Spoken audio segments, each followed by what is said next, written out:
So the Supreme Court just issued some huge orders which are impacting the rifle and magazine ban cases, and then also they issued some orders which deal with the range case and the prohibited persons issue, and then also the new concealed carry laws passed in New York. So let's break down these orders that were just issued by the Supreme Court and what impacts they're going to have going forward.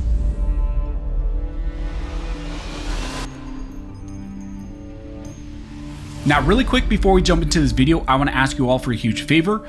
Looking at some of my analytics, about 60% of all my viewers are not actually subscribed to the channel. So if you want to support this two-way content, if you want to support it for free, one of the best ways to do that is to simply subscribe to the channel. Again, it's free to do, no one's forcing you to do it, but if you want to support the channel, that's one of the best ways to do it. And then also just double check to make sure you are still subscribed, because YouTube loves to unsubscribe people. But regardless, thank you all so much for all of your support. Now, like I mentioned in the intro, in this video, we need to cover a ton of cases that just hit the Supreme Court order list, and we now have information on what the Supreme Court is doing in all these cases. They have issued their orders, and in multiple of these cases, they have denied review, and then in a couple other cases, they have granted, vacated, and remanded the cases. Now, first, I'm going to start with the cases that were denied review, because these are the big cases that a lot of people are waiting for. And those are all the cases coming out of Illinois dealing with the Protect Illinois Communities Act, also known as PICA. And that's simply just the state of Illinois' rifle and magazine ban. You may recall that there were 5 or 6 cases coming out of Illinois challenging that state rifle magazine ban. They had gone up multiple times to the Supreme Court seeking emergency intervention. These cases specifically have to do with a preliminary injunction that was denied by a 3-judge panel in the 7th Circuit. And then the 7th Circuit en banc panel denied review of that case. But again, all these deal with a preliminary injunction, and it's simply a way that they're trying to put a temporary halt on the PICA, there in the state of Illinois, and just to stop the rifle and magazine ban while this case moves towards a final merits decision. Again, these cases sought Supreme Court intervention at an interlocutory stage, and now we have the order list of the Supreme Court, and they have denied review in all of these cases. And one of the interesting things in the order list is Justice Alito said that he would have granted review to the cases right now. So he wanted to grant review to the case, to all these cases coming out of Illinois, and just specifically address rifle and magazine ban and all these bans that are going on in various states. But in this denial, we also got a statement from Justice Thomas. So in the order list, it simply states that the petitions for writ of certiorari are denied. Justice Alito would have granted the petitions for writ of certiorari. And then it says statement of Justice Thomas. And this is the statement that Thomas made on all these rifle and magazine ban cases. He stated that the state of Illinois enacted a law that makes it a felony to possess what Illinois branded assault weapons, a term defined to include AR-15s.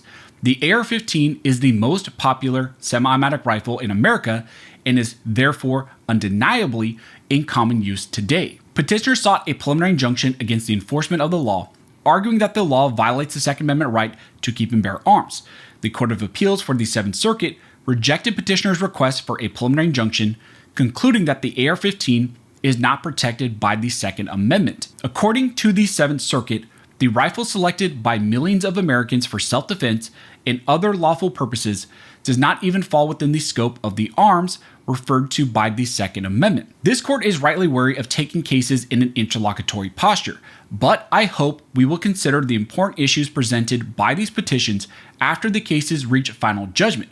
We have never squarely addressed what types of weapons are arms protected by the Second Amendment. To be sure, we explained in the District of Columbia versus Heller that the Second Amendment's protection extends prima facie to all instruments that constitute bearable arms, even those that were not in existence at the time of the founding. And we noted that the Second Amendment does not protect those weapons not typically possessed by law-abiding citizens for lawful purposes, recognizing the historical tradition of prohibiting the carrying of dangerous and unusual weapons. But this minimal guidance is far from a comprehensive framework for evaluating restrictions on types of weapons, and it leaves open essential questions such as what makes a weapon bearable, dangerous, or unusual. The 7th Circuit's decision illustrates why this court must provide more guidance on which weapons the Second Amendment covers. By contorting what little guidance or precedents provide, the 7th Circuit concluded that the Second Amendment does not protect militaristic weapons. It then tautologically defined militaristic weapons as those that may be reserved for military use. The Seventh Circuit's contrived non-militaristic limitation on the arms protected by the Second Amendment seems unmoored by both the text and history, and even on its own terms, the Seventh Circuit's application of its definition is nonsensical. In my view, Illinois' ban is highly suspect because it broadly prohibits common semi-automatic firearms used for lawful purposes.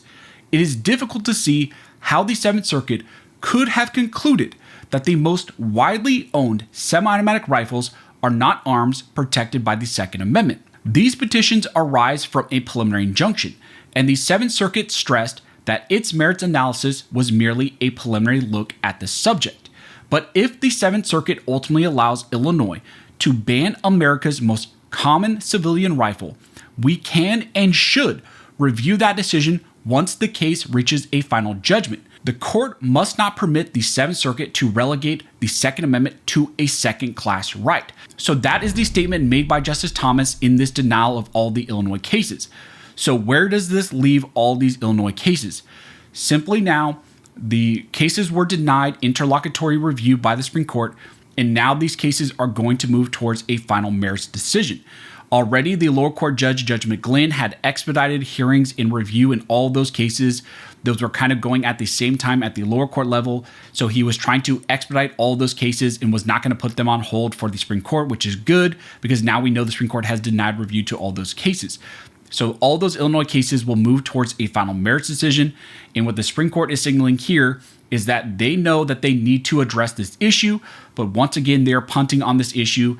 They don't want to review it on an interlocutory basis, and they're going to wait for a final merits review of a case that deals with rifle and magazine bans. Now, what's interesting about this is now because of the denial of all these Illinois cases, what we are going to do is look at all the other cases in other circuit courts and other jurisdictions which are further along in the process. The Illinois cases kind of jumped the line and went for immediate review, but there are other cases that are on final merits review at higher court levels. For example, the California magazine ban, the Duncan case, has already been heard and argued in front of the Ninth Circuit en banc panel, and we are simply waiting for a merits decision by the Ninth Circuit in that Duncan case. So when it comes to magazine bans, we are now going to be looking at the Duncan case once again as the case that's furthest along in the process that is in a final merits posture. And then on the other spectrum, we are going to be looking at the Bianchi case out of the Fourth Circuit, and that one again deals with rifle bans and magazine bans as well. That one's at a final merits decision. It's waiting for the Fourth Circuit en banc panel to rule on that issue. They've been sitting on it for a while, but they took review of that, and we should get those decisions sometime, hopefully within the next year at least, you would hope. And then that would trigger those cases to go up to the Supreme Court on a merits review. And what the court here is signaling, Alito, Thomas, and some of the others, they're signaling that at that time they know they need to address this issue of whether or not rifles and magazines fall within the text of arms in the Second Amendment. Now, there's some other cases that we saw pop up on the order list on the Supreme Court today.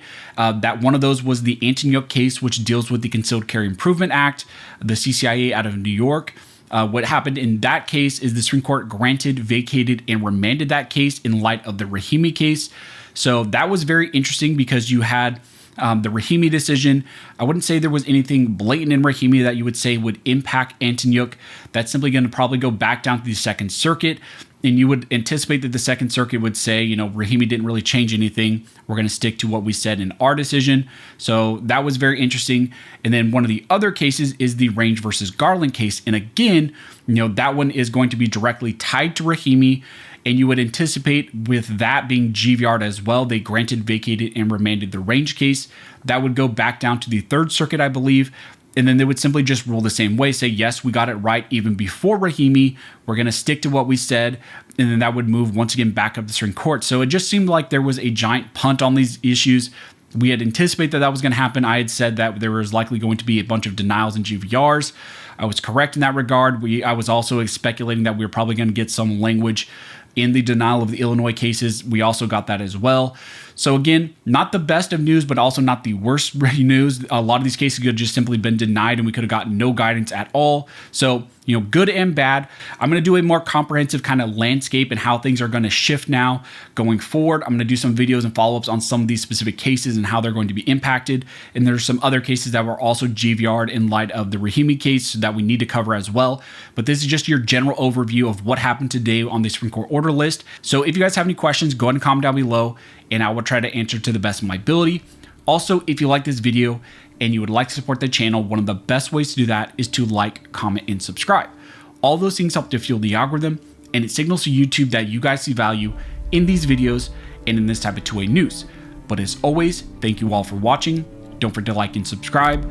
And never forget, this nation was built by armed scholars, and this nation will be maintained by armed scholars.